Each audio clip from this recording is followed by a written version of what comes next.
Welcome to Audio Branding, the hidden gem of marketing. Sound plays a more important role in human behavior and our decision-making than you may realize. In this podcast, I'll help you understand the art and science of sound so you can better influence others in business and your life. I'm your host, Jodi Krangle. Let's delve a little deeper.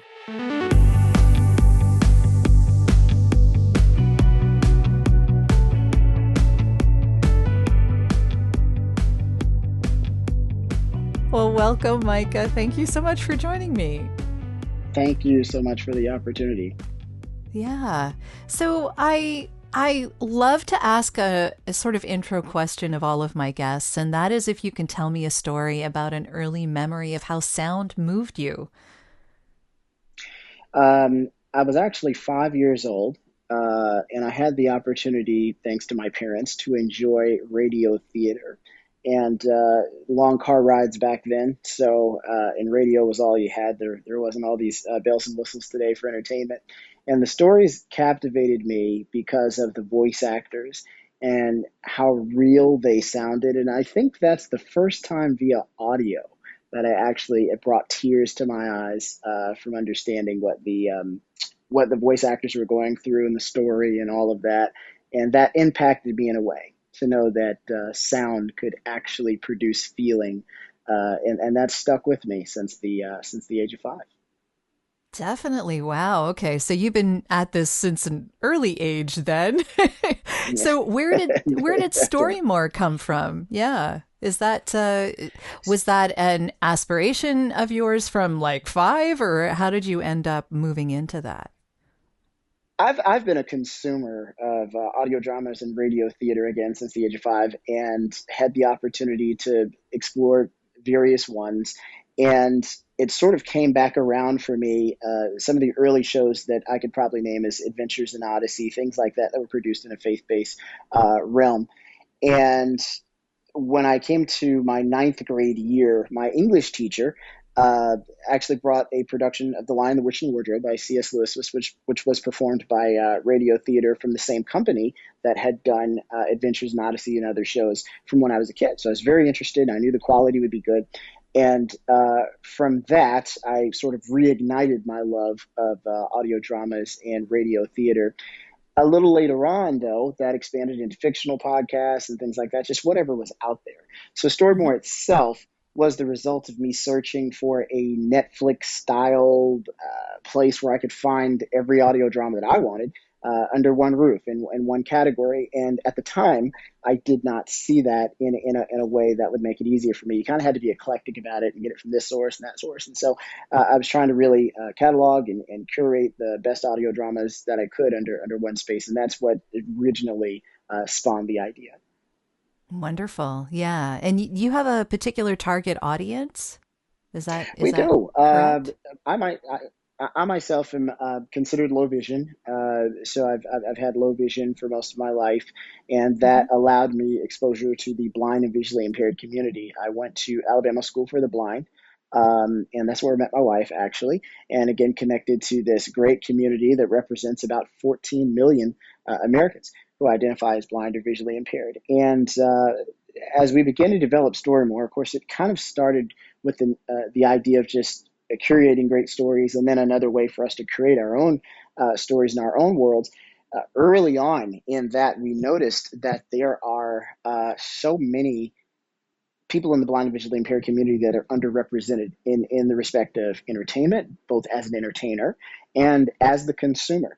The only products they have is descriptive video on Netflix or something like that. And so they can't get the exact same experience as the sighted world when they're dealing with forms of entertainment. So we shifted our focus to the blind and visually impaired market, both as people who could assist us in making these audio dramas, our Storymore originals, as well as sound designing these things in a 360-degree surround sound way, so that those whose world is nothing but sound, they really could enjoy it in a way that was meant just for them.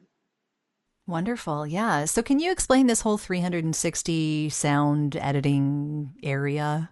You mentioned that. I know we talked about that when we first discussed this kind of thing, and I want people to understand what that is and how that impacts. Well, obviously, all of us from the good old days have been to a good movie theater, and that was part of the hype of going, right? The excitement is that you knew you were going to have this sound that was segmented in various ways, so that if there was something happening on the screen to the right, obviously there would be more sound in that area, and so we've taken that approach. In Storymore to be able to provide stories that you could immerse yourself in. We wanted every listener to feel like you were right in the middle of the room, in the middle of the action, in between even a conversation happening between two people. And so we approach Storymore story design or sound design from a headphone first priority so that those who are listening can enjoy a beautiful, immersive, individual experience. Yeah, it sounds great on Bluetooth and any other device that you might listen on, but truly, and everybody can attest to this that's heard our stuff on headphones, it's a completely different experience. Just by way of that, we had one guy that said the sound was so good that I had to literally turn my head. I thought someone was entering the room because I heard a door open behind me. So again, that creates a whole new level of immersion where sound design is concerned in our stories. Oh, yeah, that's so great. So, do you have an example of this? Maybe we could play something right about now. Absolutely. Absolutely. As a matter of fact, there's a story called Barley that's one of our newer stories. And Barley is in a remote environment in the forest. He's gone away to sort of be away from people. He's had some bad things happen in his life. But the sound design, as we go throughout his day, is really happening around you. So it takes you into that forest as you're walking with Barley to his morning constitution. I love woodwork. It melts my day away. It takes time and patience. It takes feeling the wood with your hands to truly craft something beautiful. My focus on my work sometimes takes away the memory of needing a lunch break. But I pause, only to fillet and clean my earlier catch. I did have a listen to that myself when you sent that along, and I was really, really impressed. Not just with the sound design, but the acting. I mean, the voice actors are fantastic. They're really, really good. So, yeah, I was just blown away. So, great job, you know, Thank you. for everyone that produces stuff there. Do you have a particular genre that you love most, maybe, from making these? What's your favorite? Yeah. I mean, for me personally, it's hard to answer. I could obviously say the easiest ones to produce are sci-fi and horror things because it's mostly suspense and there's less work involved. But I would say for me, the things that I really enjoy are more fantasy stories, things that I have to be creative on and sound effects and I can drive the story in any direction that I like because again, it's not really rooted in something that's so factual. So for me, I'd say Hmm. fantasy and adventure would be my favorites. Wonderful. Yeah. Yeah. So much fun. So there's a lot to choose from on Storymore. What kind of genres do you cover there? We try to cater to absolutely everyone. So we have westerns, we have comedy, action, horror, again, sci-fi. We even have a kids category for a lot of those stories. We try to cover every single genre that someone might find entertainment in. And so far, while every category is not filled just yet, that's the beauty of this is we continue to make these things consistently and to fill out each and every category. So do you produce these or do other people produce them and bring them to you? How does it work? And if someone wanted to reach out to you maybe to add, something to your Storymore library, how would they do that? All right. So anyone that felt, hey, I really like what they're doing over there. I'd love for our stories to be involved in that catalog.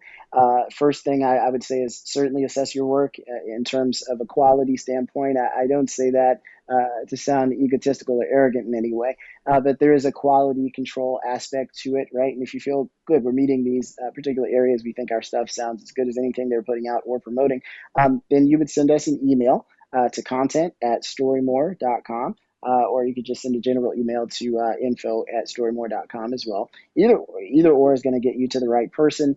And our SVP of content, Dale Paget, is able to review those things. We listen to the samples and what it is that you're bringing into the table. And it really is a quality first assessment.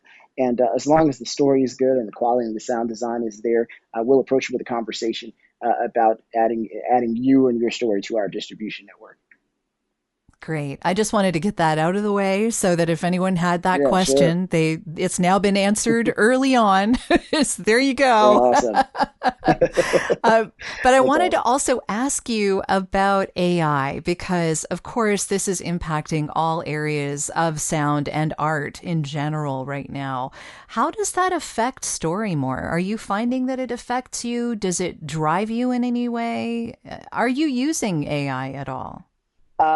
AI is becoming more key to us in our operations pretty regularly, I would say, in almost every area, from an administrative standpoint.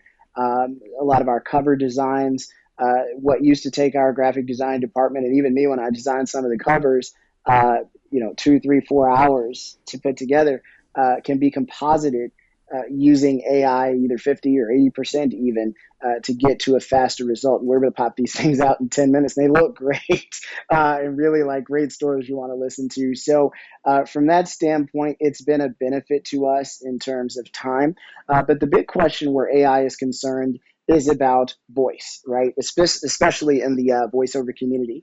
As AI is rising, the question is there are services that I'll remain nameless at the moment, that do both, that they have the ability to have a voice actor or a voice version of AI that could replace actors, if you will, towards certain things.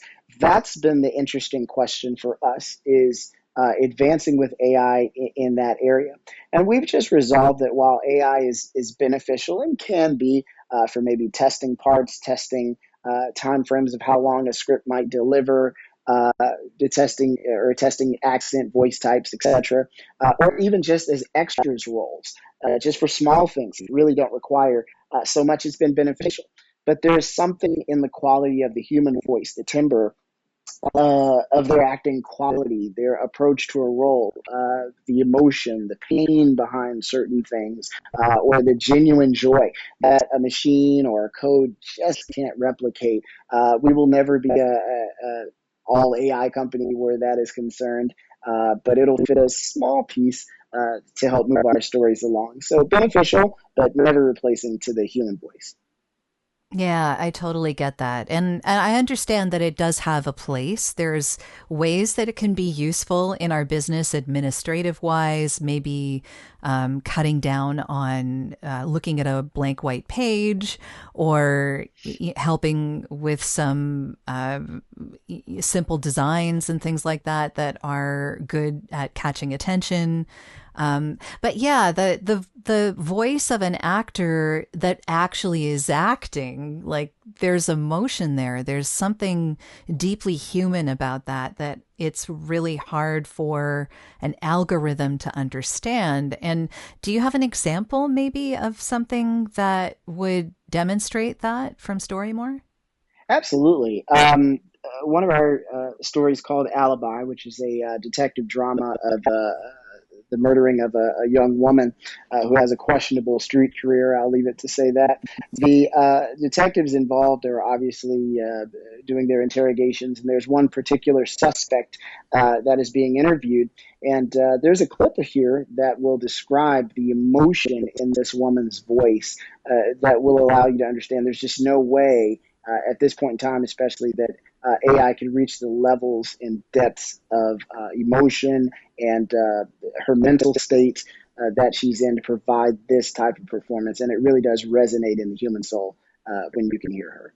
She got shot sometime within the next hour after the stabbing. Did you shoot her? No, I didn't.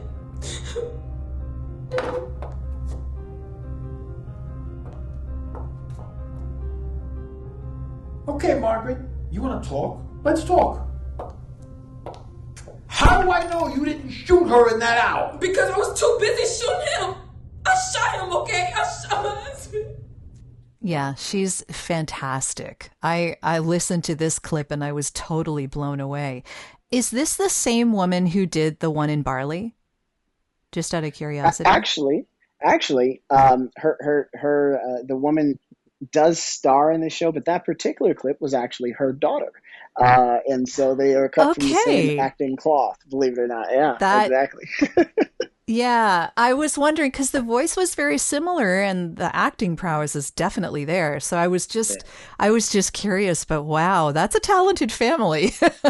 They are, and they've been blessed to be out there in the world as well. The girl from that clip, whose name is Amadi Chapata, was a part of Apple TV's award-winning series Ghostwriter, and we're absolutely mystified and certainly honored that she's a part of our cast here. That's fantastic. Yeah. So I love that you are actually hiring actors. So thank you. That's always appreciated. Always. Yeah. I understand you do So voice acting yourself, right? uh yeah, just a little bit. See, this is my Yeah. pitch, right? This is my pitch, right? That's great. Yeah, yeah. Yep. Yeah. I do think that voice acting is one of those things that allows us to show our humanity. And I think that showing our humanity, especially now, is really, really important. So, as much as AI can duplicate, I don't think it can show the soul of what's there. And I don't think it should be expected to. That's not really what it's for. I don't know. That's my opinion. I think all technology should be used in its place. Everything from Mhm. our washer dryers and so on and so forth, they're all tools to help us lead a more convenient life. But where areas of art and entertainment are concerned, the goal is to connect with the human soul. Um, as something of what Alexander Pope said, without being direct to the quote, is that art does intend to move the soul to mend the heart through the theater, and in our case, we're audio theater. We attempt to do that, and machines can only go so far in providing us a platform to do that. But the job is still for us as humans to connect with one another, and that's what we want to do through the audio frequency of our voice coming into your ears. I could not agree more. Yes. Yeah. Um, so I mean, I know that a lot of people are familiar with audiobooks, and you call Storymore audio drama, right? So a different perception, a different like what's the difference between what you're doing in an audiobook? It's a great question, and that's actually been sort of our challenge, at least here domestically in the U.S., is that we do actually have to educate the market as a part of introducing our service and increasing our brand awareness, because that's normally the first question we get. Well, what's an audio drama?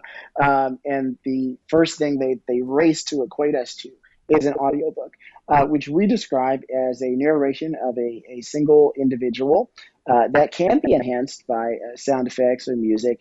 And in general, if the narrator is talented enough, they tend to provide you a few character voices, and it can be an enjoyable experience. But we take the story, as it were, and elevate it by including a full cast of voice actors all playing different parts. Again, full immersive sound atmosphere design, sound effects, and cinematic music scores, and bring that all together to make essentially a complete movie for your ears, just without the video component. And so that's what we establish as an audio drama, and that's what we purport. So similar, but totally different. Sure, way more immersive from what I've heard. Yeah, a really interesting experience because, again, you have that sound all over, kind of creating an environment for you rather than bringing you into a book, which, I Right. mean, I guess it could, like you said, audiobooks can certainly have sound effects, but generally they don't have other voices. So yeah, it's an interesting distinction, and I think that what you're producing at Storymore is, I mean, it's full on theater, really, theater of the mind, theater of like audio theater. Yeah, I love that. Really well done. And as you can tell from the clips, the idea is that we're peeking at that entertainment by different voices, different perspectives, different people approaching their characters. The clip you played earlier, Barley, we've been, I'm not going to say at odds against narration, because Barley is heavily narrated. It is his story. He's breaking the fourth wall, if you will, to speak to the audience and describe his day. So the first 6 minutes of Barley is almost like this beautiful ASMR meditation experience where Barley's guiding you through his day, and it's sound enhanced as you heard. But the idea for us is mostly including those voices so that things that typically would be described by a narrator in an audiobook, we want you to be able to hear it. We want your imagination to be fueled to come up with what that looks like. And that's the beauty of audio dramas, is unlike Hollywood, where the director and the cameraman and the set designer and the costume designers have all done the job for you of telling you what your brain should process. Audio doesn't do that. It allows you the opportunity to paint your own canvas, to make your own movie in your own head with your vivid imagination. Our sound and our voice acting team just provides the fuel. Well, that's the end of this episode. Thanks for listening. And if you like what you heard, why not tell a friend about this podcast? It's available in all the usual locations. Until next time.